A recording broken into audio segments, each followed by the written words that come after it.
on this edition of Insights on PBS Hawaii. The cost of a college education has soared to the point where many are questioning whether it's still worth it. What has driven the steep tuition increases? How can Hawaii's high school graduates afford to go to college? And what is the value of their investment in higher education? Now, live in our studio, our host, Dan Boylan.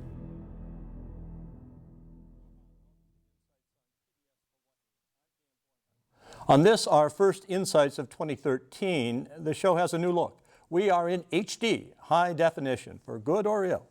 As the holiday season winds down and most of us are celebrating the new year, parents of high school seniors are compiling family finances well in advance of tax time to see if they qualify for financial aid. Even with grants and loans, most parents worry about how they will afford college. Well, they should. The price of higher education has skyrocketed in recent years, rising well above the rate of inflation. Many private colleges and universities approach or exceed $50,000 a year when you factor in room and board and other fees. And public universities can also be expensive for Hawaii students paying out-of-state tuition. Is a college degree worth the investment? A big question, to be sure. How can we make it more accessible to low and middle income families? And how can our kids get the most value out of their college dollars? If you've put yourself or your kids through college, or will be one day, we hope to hear from you tonight. How much did you invest in college? How long did it take to pay off your debt? Did your education pay off in the workplace? You can join our conversation by calling, emailing, or tweeting your questions and comments. The contact information you now see on your screen will be repeated throughout the program. Insights is also available live on your computer screen at pbshawaii.org. And as always, the video will also be posted online after tonight's program in HD. Let's welcome our guests. Karen Lee is Executive Director of the Hawaii P20 Partnerships for Education.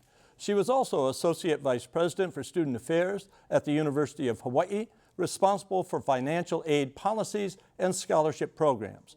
Karen previously worked in admissions at Columbia and Colgate universities and has a master's and PhD in education. Frank Green is president-elect of the Western Association of Student Financial Aid Administrators and past president of the Pacific Financial Aid Association. He travels the state each year giving financial aid presentations and travels the country to carry out his duties at the regional and national levels. Shelley Lane is Director of Curriculum and College Counseling at La Pietra, Hawaii School for Girls. She has 25 years experience in public and private K-12 education, serving as a teacher, principal, and counselor. Shelley has master's degrees in educational administration and curriculum and instruction, and is a member of the Hawaii and National Associations for College Admission Counseling. And Dana Kaneshiro is the post-high school counselor at Roosevelt High School up the road here in Manoa, where she earlier worked as a teacher and at-risk counselor. She started out with the DOE as a teacher at Olomana School. Dana has a master's in counseling and served as professional development chair for the Hawaii Association for College Admissions Counseling. What is this $50,000 a year? I think I've never heard of such a thing. Is that really about right if you want to send a kid to a college on the mainland? Does that sound right? That's actually, Dan, right on the nose. It's roughly around $50,000. It'll run between 40 and 70, depending on the university itself. Between 40 and 70? Mm-hmm. For a private university. As someone said in the movie, I want to see what a $5 milkshake is like. What's a $70,000 college? Give me an example. Well, by the time you figure in the cost of tuition, room and board, in the $65,000 to $70,000 range can be many of those elite colleges on the Northeast. So a Princeton or a Yale or someplace Ivy like League. that. Ivy League stuff. You're looking up Ivy League. Some of the smaller liberal arts colleges too, top 10. We'll also bring that in. So you could spend something close to $300,000. Wait, is that right? 4 times 70 is almost $300,000 to put a kid through. 250 to 300, yeah. Whoa. If it was full freight. Yeah, but that's not. Is that where most of Hawaii's high school students are going now? Well, the idea would be no. The other answer would be that they're also not paying that. That would be the cost that's up on top, but that's previous to any merit scholarships. Most of the students that qualify for admission to those schools from Hawaii would also be granted a merit scholarship from the schools. Many of the schools that are at that elite level also are no-loan schools. A no-loan school will take into effect all of the financial aid that the parents can qualify for at the same time, and then right down to the bottom line, where a student may qualify for loans at another institution, will overwrite those loans with a scholarship or a grant from the university. So if the student qualifies to come in and is at a certain financial level, entering that university, they can be actually coming in at very low cost. Is this the kind of advice that you are going around giving people on how to pay for $50,000 a year schools? Well, I mean, the first message we send to everybody is apply. Complete the free application for federal student aid, the FAFSA. That has to be done now, first couple of weeks of January. But then continue to apply for every scholarship that's out there, and we give them advice on where to search for and find these scholarships. But unless you apply, you're never going to know. And at $50,000 a year, you're going to need more than one. Are there scholarships that literally pay for all of that? No, it's not going to be a single scholarship. That idea of the full ride scholarship, one application, you've got it done for 4 years, that's 1 in 2 million students that gets that. It's generally, and for most students, a combination of multiple scholarships. You start with the federal financial aid applications and then apply for local scholarships to begin with, and then move on to the national scholarships.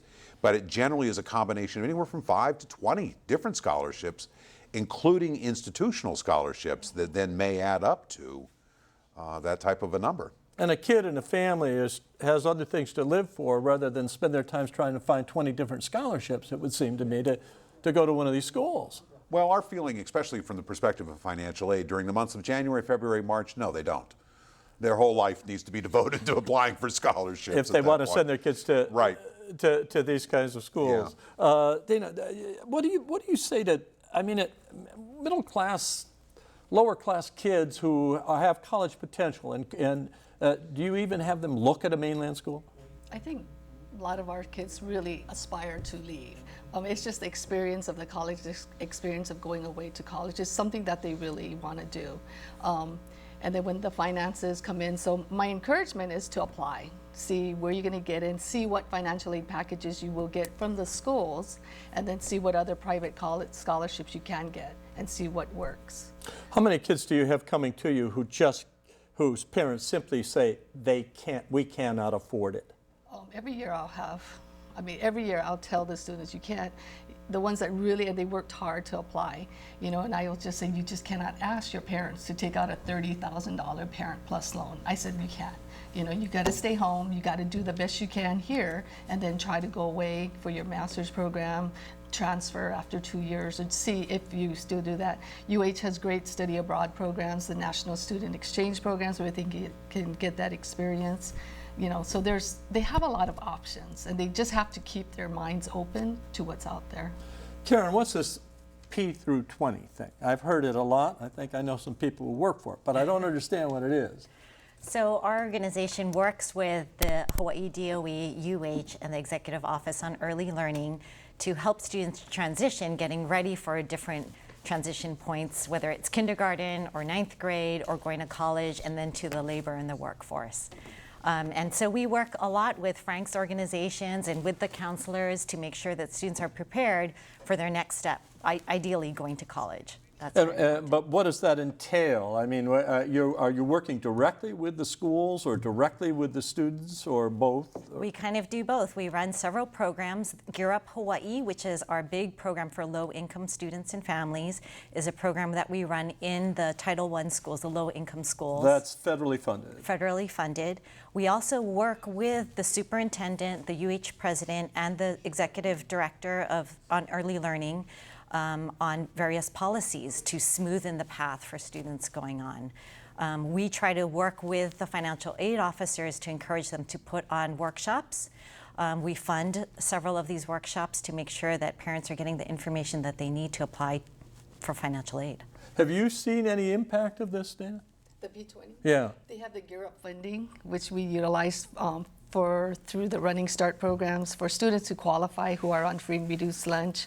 P20 is also part of the Step Up program. That's the whole Step Up program where actually we're a pilot school. Roosevelt High School is a pilot school along with McKinley, Waipahu, Outer Island School, charter schools, where we're getting kids and we're getting resources to help students apply to, getting every senior to apply to a college. So I have taken advantage of P20. I read something the other night that said that the dirty little secret about education in the United States is that essentially children of the upper classes and upper middle classes are in fact the ones that end up succeeding in college and gear up and so forth. They're wonderful things, but they're not going to do it. The name of the game is who's got the money, and we are a stratified society. Can people in your business accept as dim an outlook as that, or would you? Obviously. And no. No. We work, especially in the financial aid, my colleagues and I mean, it's all about access, of providing the opportunity for literally anybody to go on to college and trying to remove some of those barriers. And I can speak only really for the financial aid side or the fiscal side. You know, there is the reality that families need to be realistic. And a $30,000 loan for some families is totally out of the question. Then you don't go that route. There are other routes to go. You know, the community colleges with in-state tuition are just a fabulous deal. And for low-income students, I mean, you're looking at, it's not going to cost them anything. If they're eligible for a full Pell Grant, I mean, their tuition's covered, plus their books, supplies, and their transportation. I mean, it's a wonderful deal. Things like the WUI, or the Western Undergraduate Exchange Program, can provide the opportunity for students to go out of state to a mainland college at a reduced tuition. So it isn't necessary that they be spending $50,000. I mean, if they're that level and they're elite enough to make it into one of the private schools, more power to them. But that doesn't prohibit the other students from pursuing their dreams and goals of going on to college as well. But is it worth it? I mean, the tuition at the University of Hawaii now just took a couple of bumps, right? So what are we now as an undergraduate So tuition? full-time at UH Manoa is about $4,300 a semester. It's still very affordable. I mean, that's sticker price, obviously. And, you know, for students who need to, they need to apply for financial aid. So that's $1,000 a year in tuition, and then room and board, and if they decide to live out of their own home and not commute. So you could be running $17,000, $18,000 if the kid is living in an apartment or wherever. Sure. So it's an $80,000. I know I'm pumping it too high for you. It's a $75,000, $70,000. What will you agree to? Can we agree on a price for 4 years? You know, I mean, it's let's say it's $10,000, $12,000 a year tuition, and then, you know, I would say most students do stay at home. Maybe it's about $15,000, $16,000 a year. Okay, so a La Pietra student graduates a senior, and you send her off to where? Where's the school? An elite school that you get students into? Or? University of Chicago. Oh, University of Chicago, lovely place in a fringy part of town, but a lovely place nonetheless. Okay, so you send them off to University of Chicago, and they're paying $5,000 a year. $5,000 a year. The one that's sitting there right now is paying $5,000. Because of scholarships. Oh, And financial aid. She pushed me back, didn't she? And financial aid. No, wait a minute. But you know, the reason that she was able to get there is that she made good informed choices in getting there. Made sure, as Frank was saying, that she had a wide variety of opportunities in financing and applied to a number of different schools at different places. One of the things that kids tend to do is they'll apply to the places and then they jump at the first offer that comes in, thinking that they'll never get to go anywhere else. But if you wait until every single offer is on the table, then you can make the informed choice as to which is your best opportunity. And we've had some kids go to some very, very respectable schools for less than it would cost to stay home. On the other side, however, we have kids who have chosen to stay home for a lot of different reasons, usually family choice here in Hawaii. And Hawaii has a range of colleges here, of four-year schools, plus the community college system that affords a great opportunity for kids to begin at college. There is not a reason for any kid to not have access to going to college at some level and at some entry point. There are numerous pathways to the same position. If you go down to somebody's job 30 years from now and you ask 6 people how they all got to that same position, you will find 6 very different pathways to get there. The college senior at 17 or 18 doesn't think that way. They think there's one singular route. And that's the place where we need to help inform better, is that every single route allows you that opportunity to the next space of higher education, which allows you choices in life. And that's really what the difference is. Let's leave aside the kid that got 5,000 can go to the University of Chicago on $5,000 a year. What about the kid who's not that fortunate and has to pay $35,000 or $40,000 a year and gets a bit of a sum aid? All right. So they're going to pay $120,000 for the University of Chicago degree, and they major in women's studies. That's the other piece of it, is that you need to be smart about what it is you want to study and where you want to study it, and what the value of that degree really is. If you're going to chase after a degree in, let's say, French, and the only thing you've ever wanted to do is go to the United Nations to be an interpreter, and you're going to pay $200,000 to go do that, the reality of actually getting that job at the university or at the United Nations in French, translating in French, doesn't make sense, because you're going to walk out with $200,000 in debt the minute that you walk out of that university. Now, if you're going to go into a field at the University of Chicago that is affording you something that you're going to walk into a fairly good opportunity for a connected field or into your next level of grad study, then that may make sense. But you really do need to understand what you're going to that university for, what you want to study, and what you want to get out of it. Do you excuse me? I think part of the challenge of that, and that's an ideal, is as a 17, 18-year-old, do they know? Right. And are they thinking that? You know, and they think they want to go into psychology, popular major. You know, okay, what do you do with a psych degree? You know, and that's like a #1 major at many schools. You know, but they fall in love with taking psychology in high school, and they want to be a psych major. And where is it going to? You know, do we do the master's, PhD program? But they're not thinking that long term, and that is a good goal to have about where are you going to go? What are you going to do with this degree for our students? What about the industry of higher education? I've certainly been a part of it through my life, do we tell students the truth?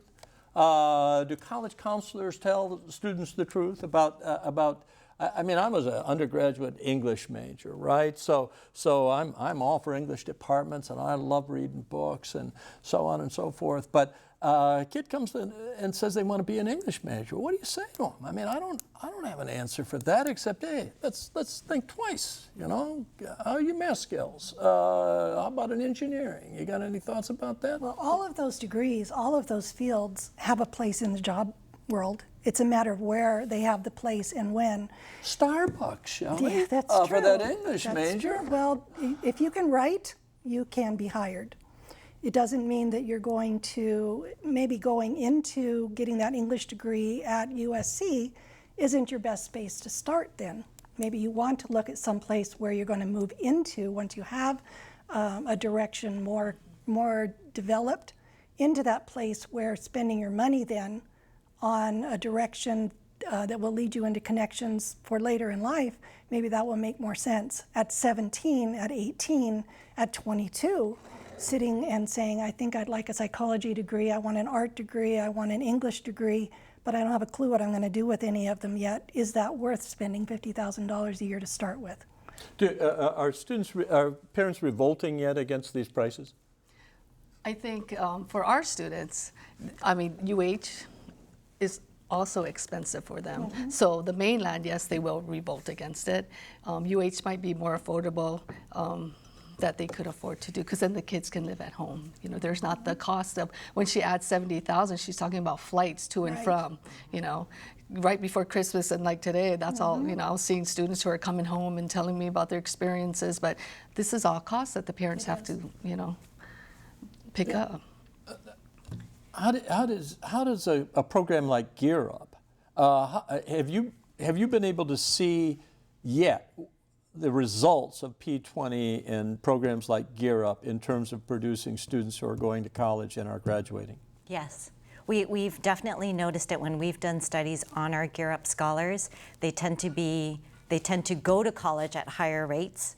They tend to stay in college after 1 year, and they tend to graduate as well. And part of it is academic preparation, but a huge part of it is just college knowledge. Do you know how to apply for college? Do you know how to apply for financial aid? Do you understand that there are sacrifices that are going to be made in order for you to get through college and be successful in college?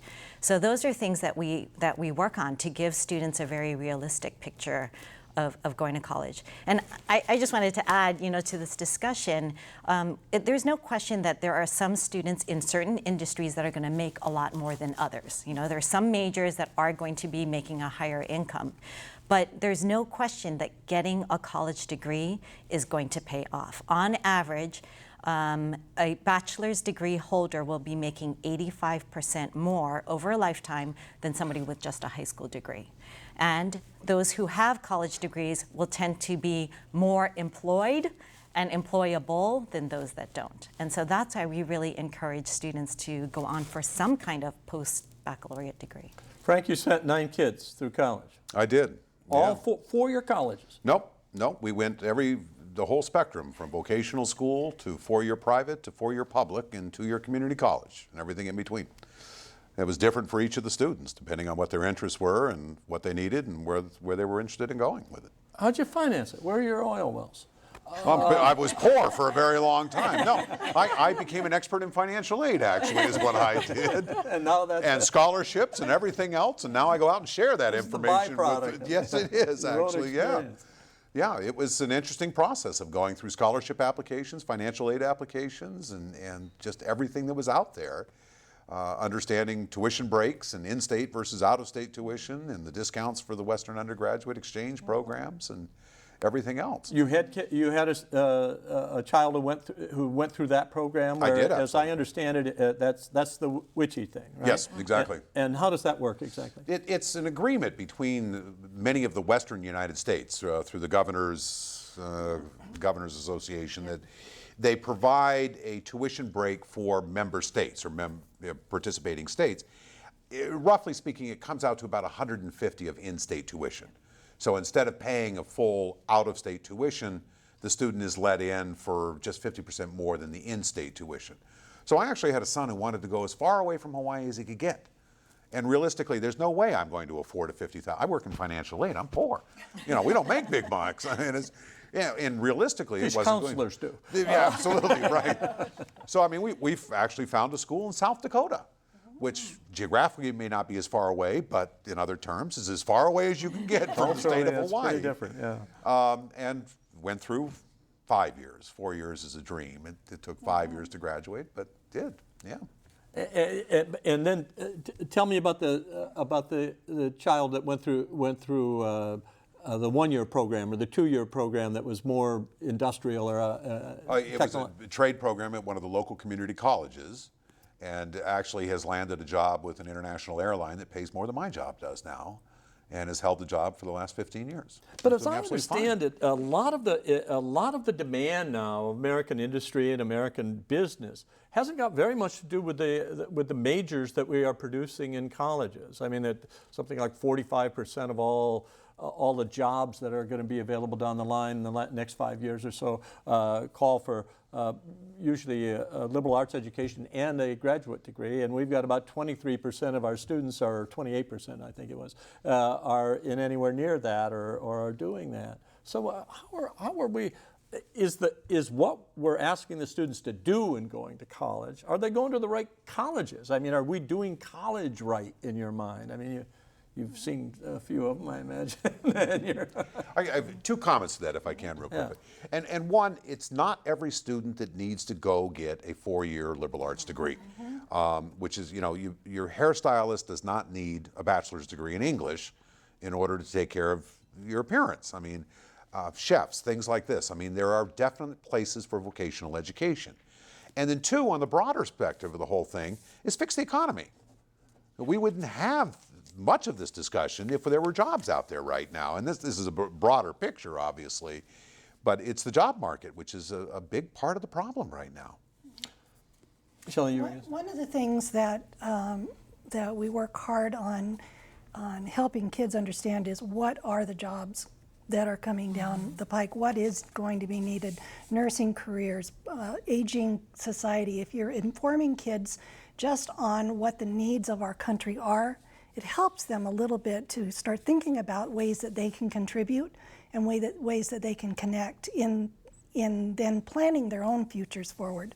The engineering fields, the technology fields, nursing fields, the medical fields, social work fields, they're all about to be just burgeoning with need. And so for our girls, for the last 2 years, we've seen just a number of kids switch their focus as to what they're thinking about. Some of it's media, some of it's TV, and the really fun things like forensic science that everybody all of a sudden wants to go into. And I go, what will you do with that? That sounds like you've watched a few TV shows. What else do you think? What else do you think you'd like to do in life? And start with those discussions. So, but it comes back to that information. It comes back to helping kids map out their future by having those conversations and by helping them with that education before they pay for the education. Comment, I wish 4 years of math in high school was a requirement, not an option as a way to prepare them for college. Now, do you spend a lot of time telling students how they should prepare? I always say that students, and we have a huge amount of students, even the student with the 1.0 GPA, but they want to go to college, and college is an option for them. It might not be a 4-year college. You're going to start at the community college route, but if you want to go to college, you have to be college ready. You have to be academically ready. You should be taking 4 years of the 4 academic classes, the English, math, science, social studies. And I think we're a global society, so we're always telling students your foreign languages, your world languages, whatever your school offers. You know, that should be, but I think right now in the DOE, it's 3 years of math and science that is required. But I tell kids that if you're going to continue, because you can't take a year off senior year, because many of the attitude is that I worked hard for 3 years. Senior year, I'm going to go on a break and have this cruise, you know. And I said, then you're going to go to college, and you know, you have to be. We're preparing you to transition better, so they have to continue taking it's not a requirement right now. There was an article in the Economist, the British magazine, about the University of Chicago. Maybe you saw this, in which it said the University of Chicago has built up a lot of things. A campus in China and a big new medical center and so forth. And that a lot of colleges and universities have expanded all sorts of ways and so forth in order to bring in more students, to bring in more tuition, but they are economically in weaker shape. And that this cost going up, they call it America's higher education bubble. Has higher education gotten too big in the United States? And can it fall, particularly with this online stuff? I mean, these online universities, do you urge students to go online and take classes online? No. You don't? I haven't. No. Why not? I think it's because it takes a lot of discipline to be an online person, and whether they have that skills as a 17, 18-year-old, that's something I haven't really put out there yet. Did any of your 9 go online? No, and I don't support it, especially at the entry-level position, the freshman, sophomore level.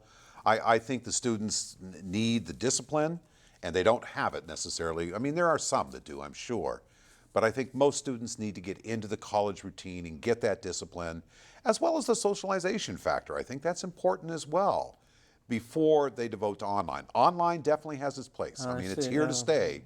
It provides wonderful opportunities for people who can't be the traditional student and be in school. But I don't recommend it for incoming freshmen, no. At UH West Oahu, we offer a fair number of classes online. I think other units in the system are expanding more. This is a good idea? It can be a good idea, mainly for areas in regions that don't have a bricks and mortar space.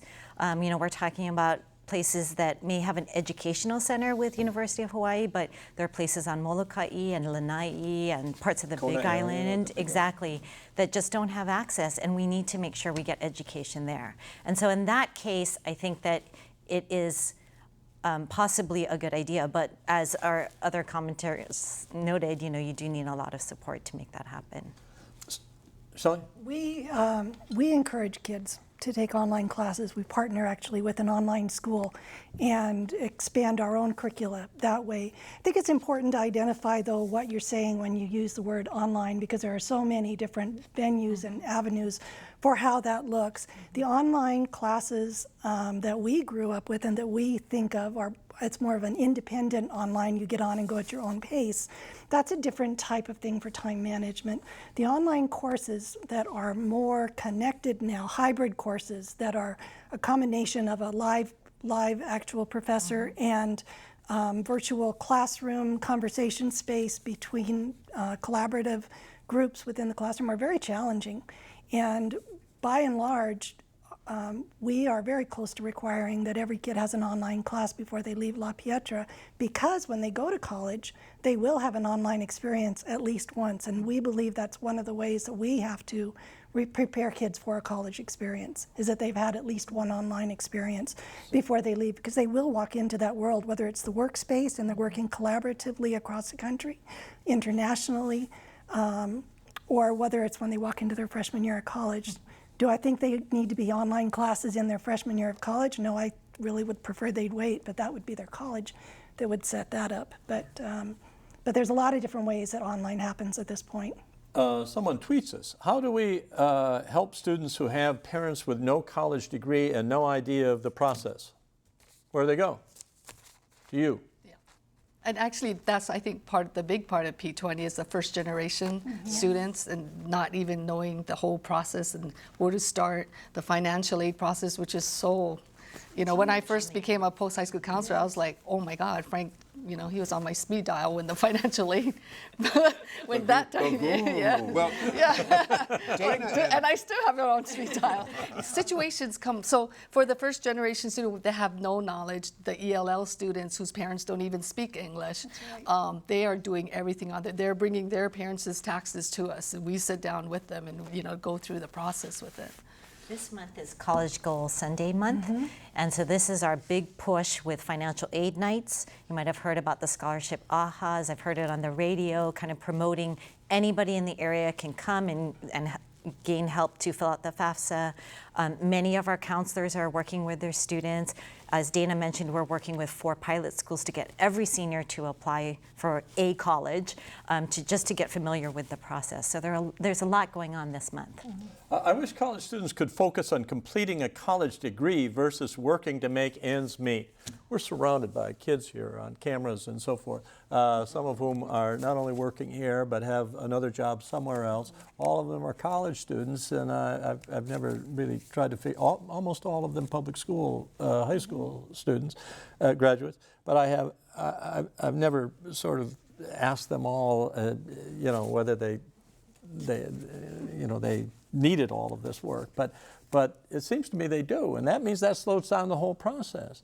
If there's all this federal money around and all of that, why can't we provide enough aid to kids so that they can go full-time to college? Well, it would be wonderful if we could, but there's not enough money. I think that's, you know, the federal government gives out, the last number I saw was $80 billion in financial aid. Divided among 26 million applications last year is how many we had. And when you do that division, and I can't because my calculator doesn't have that many zeros, but it's not a lot of money per student. You know, we encourage students to go, but the truth is there's not a lot of money out there for everybody. And part-time jobs, be it through the campus or through the college work-study program or in the private sector, are a reality. The good part to that is that whatever they're earning through these part-time jobs are not student loans.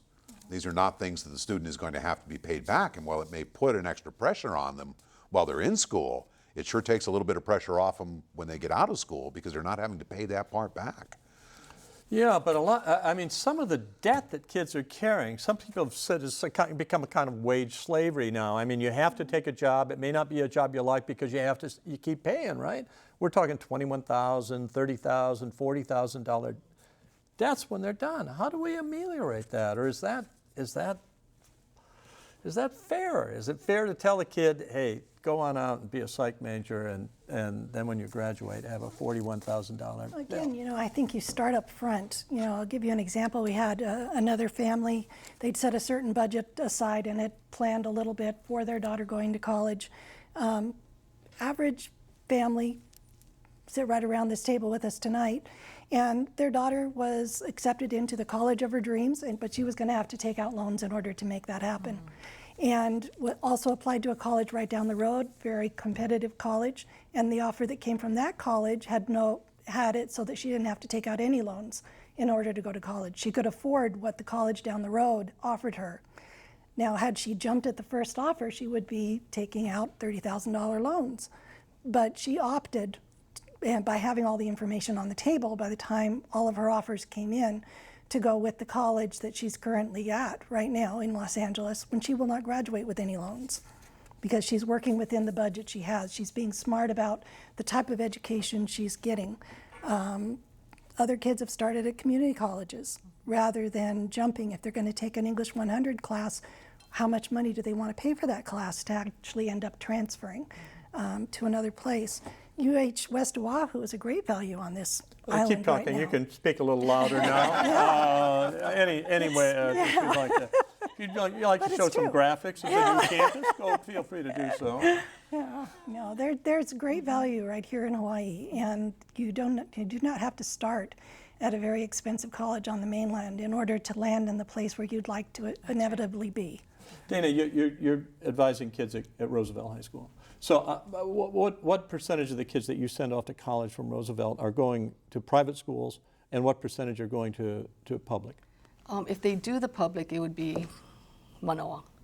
I think the UC systems are very unaffordable. I think they're taking a lot more non-resident students now, and I just can't understand how people can dish out $50,000 as a non-resident. Even if they UC is charging $50,000 for a non-resident, Yeah, it's with about very little and you're talking about assistance room and coming board. Also, Right. their tuition, their dorming and fees. no merit The scholarships. private schools, the students who can afford to go away, it would be a private school, but these are students who are high merit and they're high need. When they have both financial aid in their packages, that is what you can go. You can do this, going away to Yale when your parents make less than $50,000 and you have that and you can get in, you pretty much are good. You're covered for pretty much your tuition, yeah. Right. And so I think last year, Roosevelt used to send many students away to mainland colleges, and I don't know about the other public high schools, but I'm seeing more numbers going into staying here. And my my four-year students, I always say, who can get into Manoa are opting to start off at the community colleges. Karen, where do you have any data on how many high school students from Hawaii head off to the mainland? What percentage of our college students go to the mainland to college? I don't off the top of my head. I know about 67% of public high school students go to college. And I guess about 25, 30% of those will go to the mainland. And at 67%, is that a high nationally, or is that about right for every place? We're kind of in the middle of the pack, nationally, yeah. Someone wants to know, in the future, do you believe online colleges will be the norm? The cost of physically operating a college must be outrageous. Staff, land, dorms, athletics, cost of administrators, not to mention faculty. We're expensive. Getting more expensive by the day. I don't think it'll be the norm. I think it'll always be an option, but I'm not sure that it will ever be a norm. It's too much of an inbred part of our society here, and the idea of education being face-to-face. I think there's a place for an online university. Do I think it happens for a 17-year-old? No, I think it's more of a professional choice for people later than the first choice in for kids. I still think that they need to have their feet on the ground somewhere, learning from a mentor teacher, learning within an environment that puts them in an adult society. Sharon has a question with attitude. This is a question with attitude. Please explain where college costs have gone up. Example, faculty, administrative salaries, facilities, lower government funding, etc. Please don't say it's complicated. So that answer's off the board. Where have the costs gone up? All of the above. All of the above. All of the above. I think the first and foremost is reduced government funding, be it at the federal level and the state level. Right. And the state being the largest percentage of that. You know, states are broke all across the United States, whether it's here or California or the East Coast. And that's been a tremendous chunk of money that's not going to post-secondary education at this point. And I think that's probably the first biggest chunk of tuition increase that we're seeing, and then add in all of the rest. Faculty, facilities, land, electricity bill has gone up. I mean, but the drop in state funding and federal funding has been the biggest problem. But endowments have gone down too since the 2008 economic. I guess they're coming back. Well, a the bit. value of endowments. The have gone value of down. endowments. I mean, right. Absolutely, yeah. They've seen significant hits on those. How involved should a parent be in the whole application process? McKenna and Manoa says. Yeah. Very. Well, I don't think there's any way around the parent not being involved. And God bless them if the child is capable of doing it on their own. Mm-hmm. But so much of this needs parental guidance in getting it through it. I mean, the FAFSA alone is going to require parental information for the student. Mm-hmm. So they literally have to be involved in that process. But it shouldn't be something left just to the student. I mean, that's a hard chore to do. And it certainly shouldn't be left just to the parent. Yes. Because we have seen that as well. Absolutely, It should be yes. a joint effort.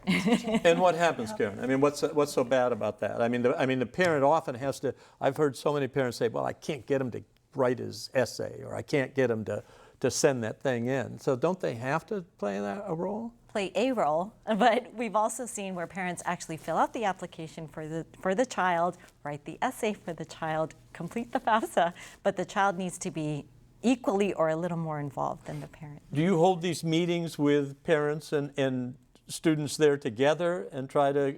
If a parent calls me, then I'll say, well, your child is coming too, right? Because you can't have a meeting with just the parent, because I need input of where the student is coming from. So it is a three-way conversation.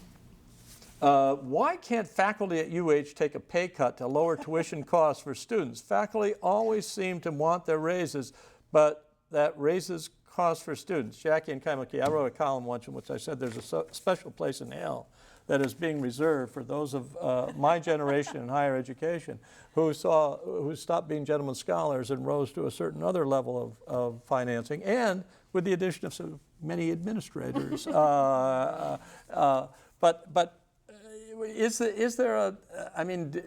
there cost containment things going on at universities and colleges? I mean, it seems to me that everyone seems to get bigger and faculty are added and so on. You're closer to this, Karen, to the administrative part of it than I am. It's tough. It's that's the same as complicated. I didn't want to say complicated, Yeah. since Sharon said I wasn't allowed to say that. But in order to get top-notch faculty, the premium to get great faculty can be expensive. And a lot of times, great faculty have choices as to where they could be hired. And we want to make sure that we're getting the best faculty that we can in Hawaii. So I think every university is really struggling with this. A bachelor's degree makes, Surai says, yeah, a bachelor's degree may make about 85% more over the work life. But how long was that person with the degree in debt? Well, hopefully they've applied for their financial aid or for merit scholarships and has made it worth it. I mean, I do think Shelley raises a really good point about the counseling, the work that has to be done before a student is going off to college. That's very important. The problem is that families in Hawaii make too much money and cannot qualify for as much financial aid as students from other states. I'm part of a family in Hawaii with 5 kids. My parents work full-time as a nurse and as a teacher, and I don't qualify for a lot of the different financial aid programs and scholarships. That's true, isn't it, Frank? You've got an inequity in the formula, absolutely. There's no question. You compare a family income in Hawaii to one in Arkansas, and it's apples and oranges. It's not equal, and it's something that we've been trying to address for years, that there be variations in the federal formula or the federal methodology to account for cost of living differences throughout the United States. We haven't gotten anywhere with that, by the way. It's just but we're trying.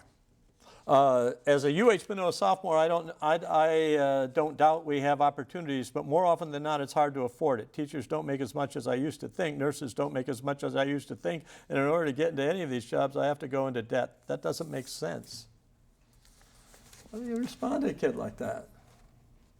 Well, you know, going into debt, assuming it's a respectable amount, an amount that can be paid off realistically, say in a 10-year period, I've got to consider that a worthwhile investment. I mean, this is an investment not only in the student and the welfare of the student and his earnings or future earnings, but also in society as general. I mean, in that they become a productive member of society. And to pay for that education over a 10-year period once they get out, 50 years of working, 10 years isn't a bad deal. I'm okay with that. Peter from the North Shore, don't you think that all the grants given by the government is causing the high costs? I don't get that. Does anybody get that? The high cost of education because of the grants? That's raising the prices? Yeah.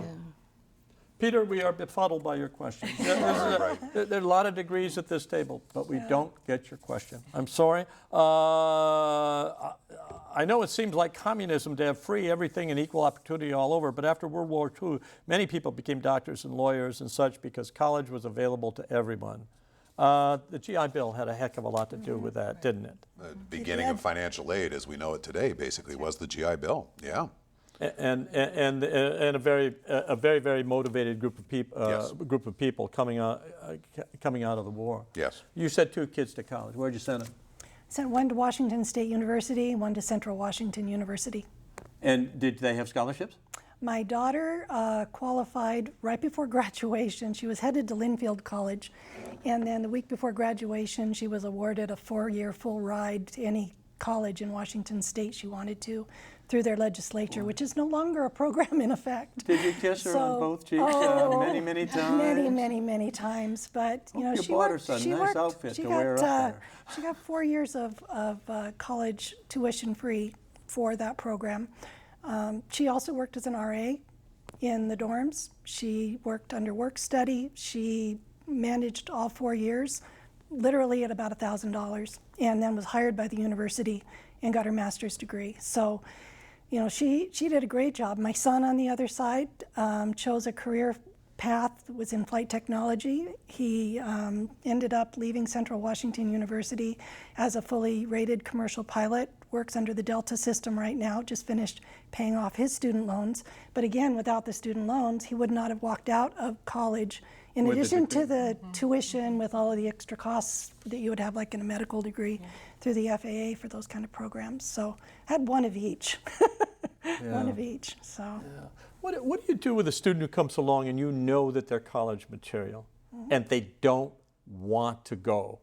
How do you deal with that? I think my thing is the students always have to leave their options open, because I say when May comes around and graduation comes around and you're done with high school, and whatever you thought you were going to do, join the military. Some of my kids think they want to do the military route, they're going to get a job at some place and that door shuts. But if you didn't apply to a school and you didn't have that option down, you know, you got to keep your options open. You know, that's what I say, you know. Exactly, and that's what the fall is all about. And kids, when they start getting worried and freaked out about, you know, putting in their applications and the idea that if I apply to this school, then I have to go, and so if I don't apply, I don't have to make that choice right now. And it's a scary choice in the fall for kids up through here January while they're applying.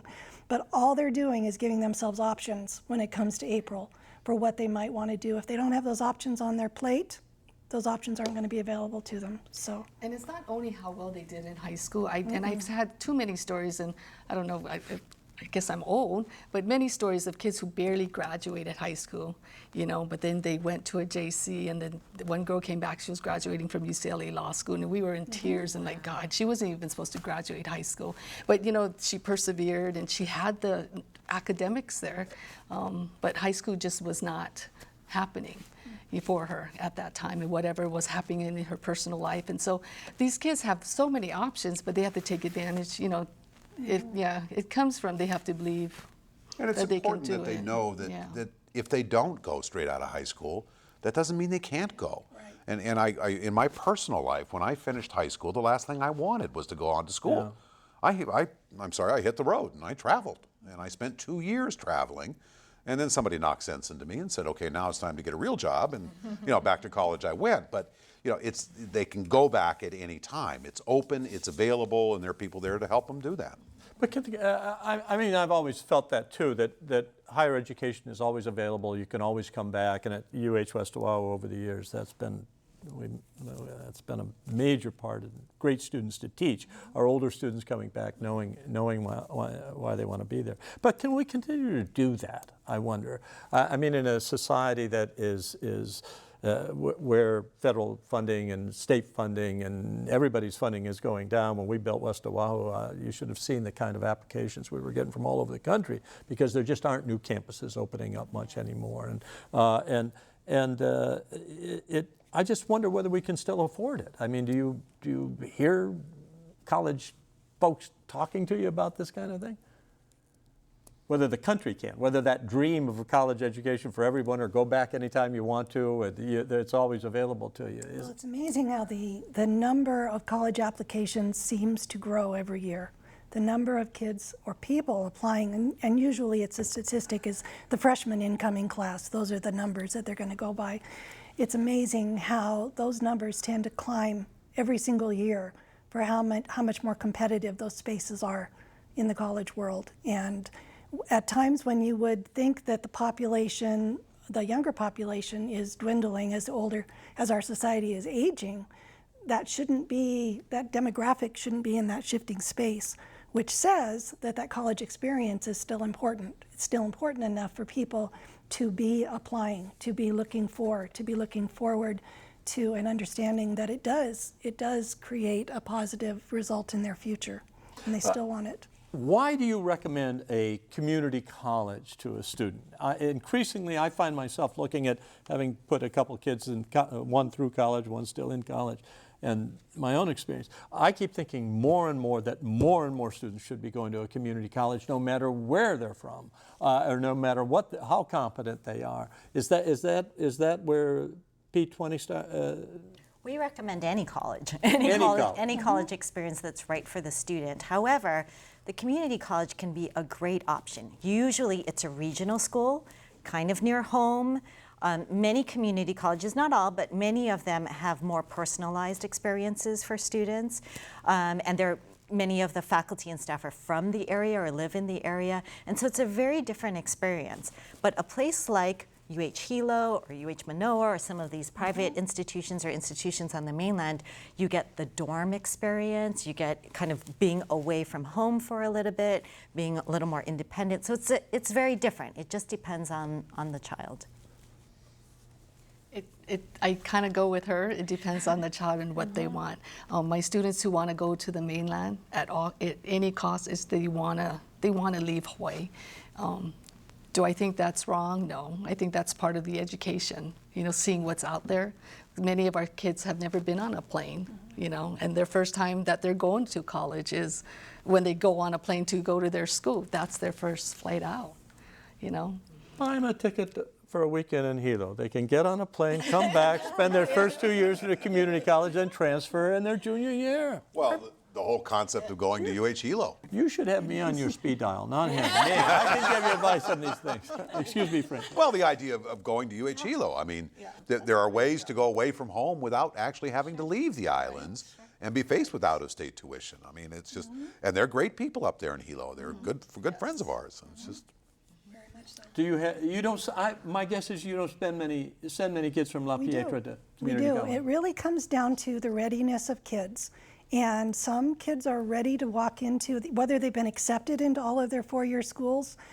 We probably have a half a dozen kids this year, a small class, that are applying also to the community college. That usually goes up a little bit as the spring happens and itching starts to happen on, am I really ready to leave home? Am I really ready to go to the mainland? Sometimes things happen financially in families right at the last minute, and that's why those options on the table are so important, that they're varied, that they're not all just one option, also one same type of college experience, so that the kids do have that range. But we have kids, and I'm a community college graduate, I mean, I fully could believe. tell. I know I there could was. see it in your face. There are many pathways to the same place on it, and it has to do with where you are in life, what it is you're ready for in life, and what fits best at that time. And sometimes for kids, it depends also on what they're looking to do. We have some kids who are very interested in culinary. It makes no sense to start right away in a full freight college unless that's something they really, really, really wanted to do. So.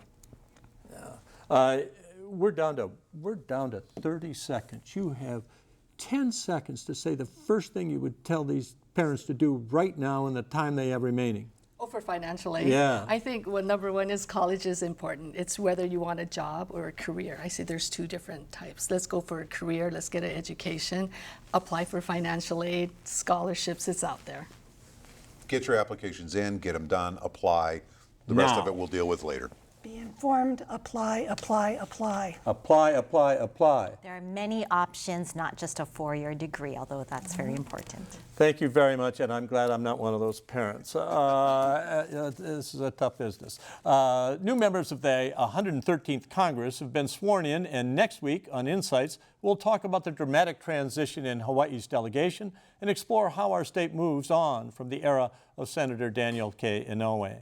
After decades of stability and seniority in the U.S. Senate, Hawaii is now represented by 2 freshman senators. On the House side, our representatives are starting their first and second terms. What difference will this make, and what will it take to ensure that Hawaii continues to have strong representation in Washington? That's next time on Insights on PBS Hawaii in HD. I'm Dan Boylan. A hui hou.